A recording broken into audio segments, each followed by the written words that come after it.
Hey, Mai, what's wrong with you?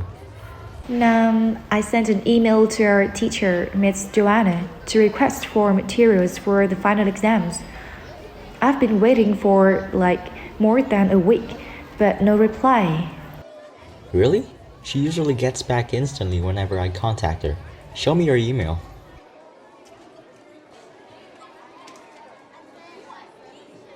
Oh dear, no wonder why she delays her reply. Do you want to know what Mai has written and the reasons why she hasn't received the teacher's reply?